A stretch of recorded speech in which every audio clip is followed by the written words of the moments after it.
Yo, what is good, everybody? Today is January 9th, 2026, and I'll be going over today's straight recap of the trade we took. Um, so the trade we took, and there's a trade that we did not take. That was a beautiful, beautiful setup.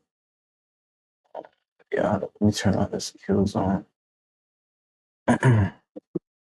Let me just mark this out so I can go over the trade I should have taken. I'm gonna explain why I didn't take it. Just mark this out real quick.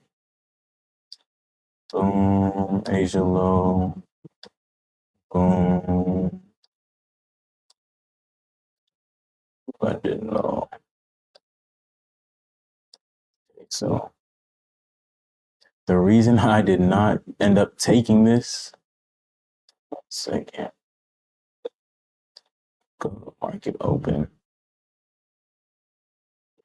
Like I usually always say, I really have no premeditated bias unless it's so obvious. So I'm just waiting. I mean, currently we are somewhat bullish, and prior to market open, we did have some news. So we did start to see a retrace, but coming into market open, it started to dump. I did not see any of this because currently I'm out the country, and I thought market open was at 11:30, but instead it was at 10:30. And because it was at 10:30, I woke up at 11:30, not 10:30. So I woke up an hour late into market and missed this A++ setup.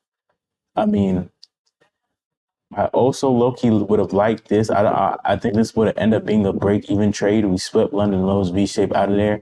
I think it would have ended up being a break-even trade. I might have hit, I don't know, but this was really the play of the day. Market starts to chop, chop, chop. Then we sweep Asia low, and right off of this, beautiful, beautiful, beautiful, beautiful sweep. Not only did you sweep Asia low, you also swept these. Also swept these recent lows as well that was just put in at 8:30 at market open. I would have taken this from here. Boom, like A+. I haven't seen some trade like this in a minute. Again, like y'all know, I usually go 1-to-1, but you could go at these highs. Here around here, and it would have been absolutely free cheese. You really could have targeted Asia highs. Well, okay. Now onto the trade I did take. We take out Asia highs, and in my head, okay, we were somewhat bearish. We swept liquidity and we're V-shaping out of there. Plus, we were already somewhat bullish pre-market. So I'm like, okay, today it might just be a bullish day. And we did have draws to New York PM high above. That was a clear, obvious draw for us and for market to go towards. Hold up 1 second. I don't like it that long. Pause. Hey, yo. But yeah, I'm like, we have this draw that is very obvious. And if we do create some, because as you can see, this is a clear bullish leg. So I'm not really thinking to short. Not until we take out more liquidity. So this is our obvious target. So in my head, if we do have a retrace and we inverse back to the upside, I would love to take this. So boom, that's what we do end up getting. Market gives room for a retrace into this. It's a smaller 15-minute gap. I mean, this candle's about to close, I believe, but we tap into a 5-minute gap.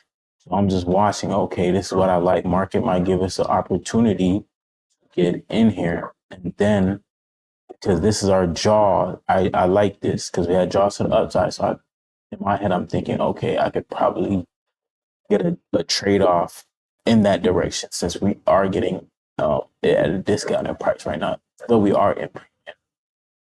But boom, usually I trade off a liquidity sweep, but in certain scenarios, you won't get this. There won't be a sweep. It will just be a fair value gap to your draw. if that makes sense. So that's what I'm thinking in my head. There's no previous low that has been taken out. We're just having a respect, right?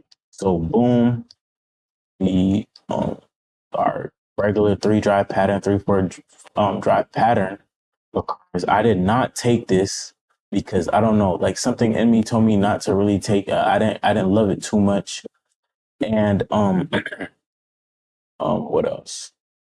Yeah, because there was no low sweep, something was telling me to just wait. So I didn't love it too much, but this is something I would have taken regularly, and the inverse was a little too high. So what I did is, boom, I was luckily able to avoid this. But then on my 30-second chart, right here gives us a 30-second inverse. I don't have the 30-second chart on here. I have it on Tradeovate. So on Tradeovate, I saw since this was a trade that I would have originally taken, but I just didn't take. Once we inverse the 30-second back to the upside, that's when I entered. So I entered there and we put in those highs. I'm thinking we finna flush up. Boom. And again, I say this every time. I've said this the last couple of videos. The stop placement below the swing low and the swing high is so crucial.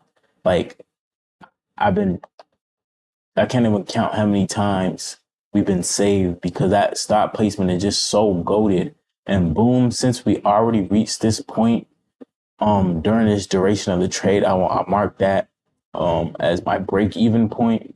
We hit that. This is a risk free trade now, and we hit TP. And yeah, that's the trade recap of the day. Pretty simple. Really got blessed. Almost hit SL. I was like, dang, I really don't like taking 2 L's in a row.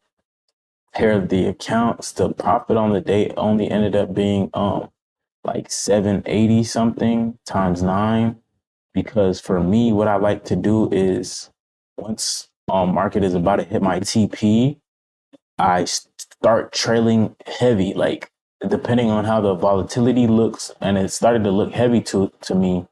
I move my so it's something like this. If I had to show y'all, I move my take profit as market is increasing. I move my take profit, then my stop I move up as well. But today I set my stop too low, and once I did that, market retraced a little bit, tapped me out, then moved on. So I didn't get my full 1K that I do like to get from my one-to-ones. Base hits, it really don't matter. Like sometimes I'll be able to get that off and sometimes I will not, and you just gotta live with that, and I'm cool with that. Okay, so now on the day, yeah, to end off the week, 786 on the day, 1 on the week. So 1 times 9, that's whatever it is. To reflect on the week, I like it again because we ended the week off green, so I can't really complain. But this day really like I really hate. If you go back and watch January 8th recap, you'll know what I'm talking about. Like I hate having days like self-error days, like that can be very much avoided, are my biggest pet peeve, because these days can set you back so much. Because at worst, it should have been a break-even day. At worst, it should have been break-even day, giving us 2 on the week. But then I took another, and bro, I was up 1 on this trade. Should have pulled. This could have been an easy 3 week. Going into momentum, going into next week, and this week wasn't even that great of a week in my opinion. Going into next week, we could have easily. I'm not gonna put numbers out there, but we could have easily potentially gotten our payout next week if this day didn't happen and I just pulled when we were up 1-to-1 instead of getting greedy. Or instead of I should have trailed my stop, but it is what it is. Could have easily been a 3 week. Going into next week would have been huge, but I'm grateful because we finished off this week. Green is really all I care about. I just want every week to be green, getting better every single week. Yeah, I have very high hopes for next week. Really looking forward to it. Not sure. Let's check the news. Let me check it with y'all. What news we have next week. But yeah, I'm excited, man. Like We gonna get road to 10K payout. Man, excited. Okay, no red folder on Monday.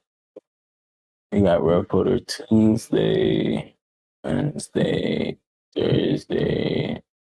Okay, so a decent week. Every day is probably gonna be a trading day.